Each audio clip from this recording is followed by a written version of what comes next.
escolteu o veieu des de casa. Benvinguts un dia més al podcast En Cultura't, el primer podcast de l'Orfeó Lleidatà, on parlem amb professionals del món de la música d'aquí de Lleida. Amb nosaltres avui tenim el Xavi López, de la promotora Mayday Indie d'aquí de Lleida. Benvingut, Xavi. Moltes gràcies per convidar-nos, tot i que només estigui jo aquí. Amb qui més comparteixes la promotora? Qui més tens al teu equip? Bé, la promotora la formem el Jordi Artigues i jo, tot i que som un grup de gent donant suport i al darrere, tota una colla d'amics i entusiastes i fanàtics de la música. Nosaltres som els caps visibles, però bueno, hi ha un grup de gent al darrere que ens dona una mica i ens ajuda sempre en tot el que poden. Perfecte. Explica'ns una mica, pels que no n'entenguin tant d'aquest món de la música, en què consisteix una promotora?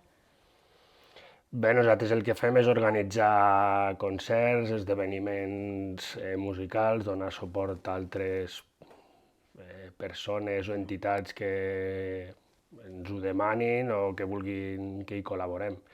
Al final el que fem bàsicament és això, o sigui, pensar en propostes i materialitzar-les. I quin és el procés que seguiu des de que us fixeu en una banda en concret o en un grup concret fins que el porteu aquí a la ciutat per a que puguin actuar?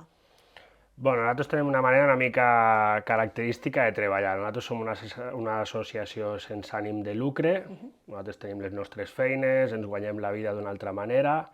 En el passat sí que hem tingut més vinculació professional al sector de la música en el sentit de guanyar-nos la vida així, però ara el que fem és tenir aquesta associació que és sense ànim de lucre. I llavors el que busquem és incentivar que hi hagi una escena musical de l'estil que a nosaltres ens agrada, bàsicament aquí a Lleida. En algun moment hem treballat en algun altre lloc, però bàsicament és aquí a Lleida. I llavors el que fem és pensar propostes que a lo millor ningú portaria o ningú s'atreveix i anar creant una mica una línia d'actuació.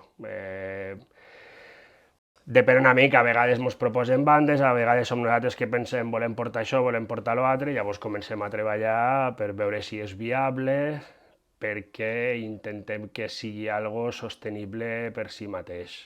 D'acord. I pel que fa als estils d'aquestes bandes que porteu, que em deies ara que potser algú altre no s'atreviria, com són? Quins gèneres de música toquen? Bueno, en toquem bastants, és el que se n'acostuma a dir música alternativa, no t'ho diria indie perquè crec que ara mateix la paraula indie està una mica prostituïda, i ara tot és indie, tot el que se surt de lo normal és indie.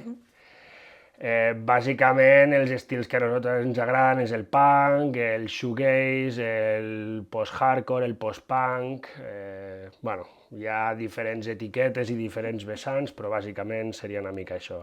Al final jo sempre dic que tota la música d'aquest estil és rock, que passa que hi ha diferents matisos i diferents etiquetes, però bàsicament seria això. I on les porteu aquestes bandes? És a dir, amb algun festival, amb alguna sala en concret? Explica'ns amb qui treballeu. Nosaltres normalment aquí a Lleida acostumem a treballar al Cafè del Teatre. En ocasions puntuals hem fet concerts al Manolita, col·laborem amb el Magnífic Fest d'aquí a Lleida, que aquest any, l'any que ve, tindrà la tercera edició. Llavors nosaltres donem un cop de mà en programar un escenari que hi ha més alternatiu, amb propostes gratuïtes al centre de la ciutat, per apropar una mica la música de manera gratuïta a tothom de la ciutat. Hem treballat en altres casos a Girona, per exemple, que tenim uns companys allí que tenen una sala i alguna vegada que hem portat alguna banda que interessava que fessin un cap de setmana complet, hem fet Lleida i a la Sala Lle a Girona, per exemple. Molt bé. Perquè jo, ara que deies això del Magnífic Fest, l'enguany, que es va celebrar al juny, jo recordo que vau portar bandes molt, com deies, alternatives. En concret recordo una que es deien Featherweight, que eren molt joves, i eren un grup emergent, i eren de Madrid. Com trobeu aquest tipus de bandes que estan bastant lluny, perquè de Madrid a Lleida hi ha 400-500 quilòmetres, sí. Doncs sí. Com us fixeu? D'on els traieu? Bueno, a nosaltres de fa molts anys ens agrada molt la música, el Jordi, per exemple, té un programa de ràdio i és un malalt, controla un munt de bandes, I al final tot això se te va retroalimentant. Quan estàs molt ficat i escoltes moltes músiques, molts diferents estils de músiques, moltes bandes, doncs, bueno, doncs te'n ve referenciada una per afinitat amb una altra, o algú te la recomana, va venint una mica per aquí. A Featherweight, per exemple, fa temps que els seguim i els coneixem, i era una proposta que ens cridava molt l'atenció, ens agradava molt el que han anat fent, i doncs, vam posar-nos en contacte amb ells, els vam explicar la proposta i van accedir a venir.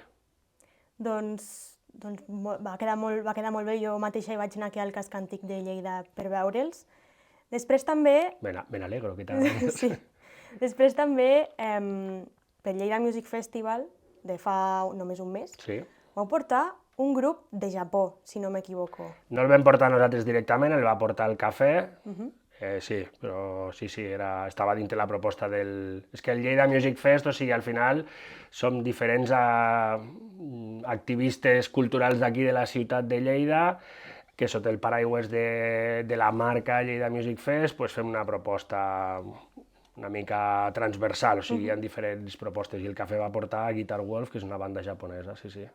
I, clar, com us coordineu entre promotores i sales per propostes d'aquest tipus com el Lleida Music Festival, que, clar, no és que passi tot en un lloc concret, sinó que hi ha tot una, com deia, una coordinació de múltiples entitats i múltiples empreses o empreses sense ànim de lucre com la vostra que s'hi posen, que s'hi involucren, s'hi volquen.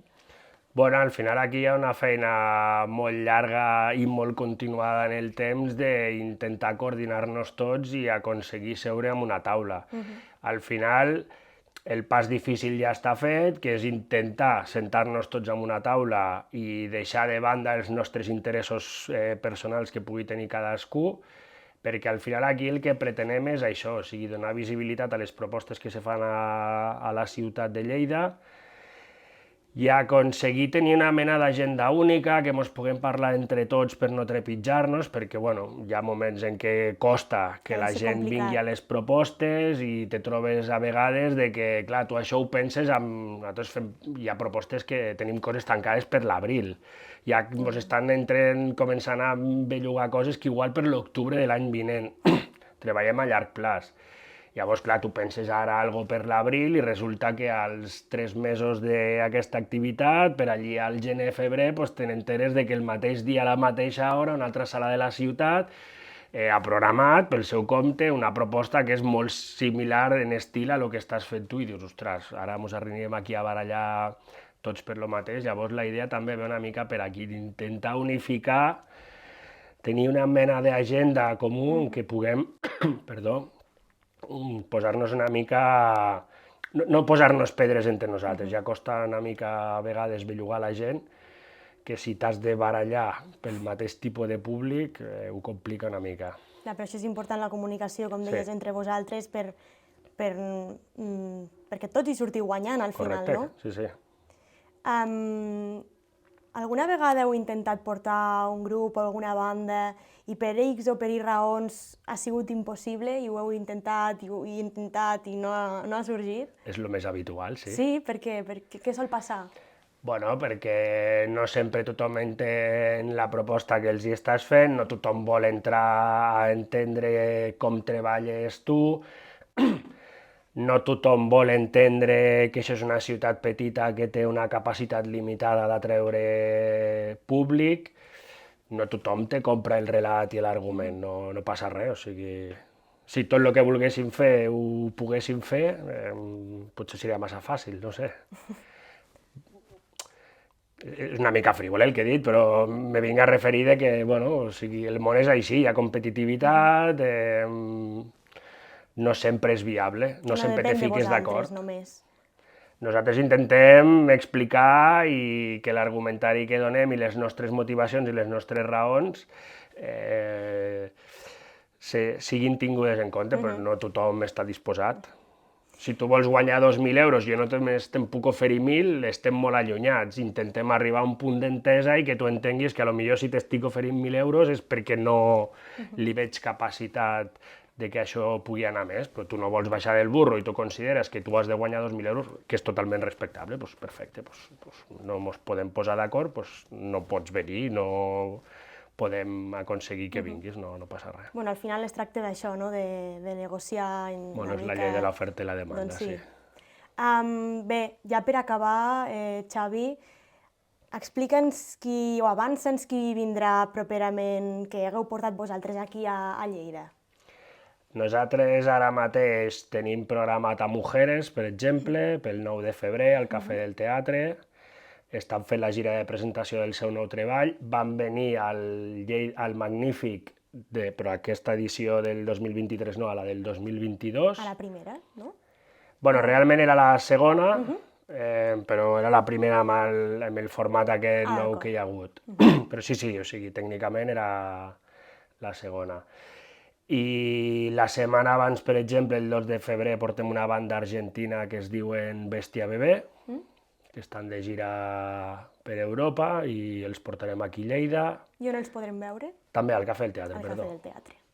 I Hasta aquí puedo leer. Hasta aquí puedo leer. Perquè tenim coses tancades, però encara no estan anunciades. Encara no es poden dir per si... Estan tancades, però encara no estan anunciades. I, bueno, les coses les volem fer pel canal correcte. Doncs sí, estarem atents a les propostes noves que arribin per part vostra. Us ho anirem explicant, sí, clar.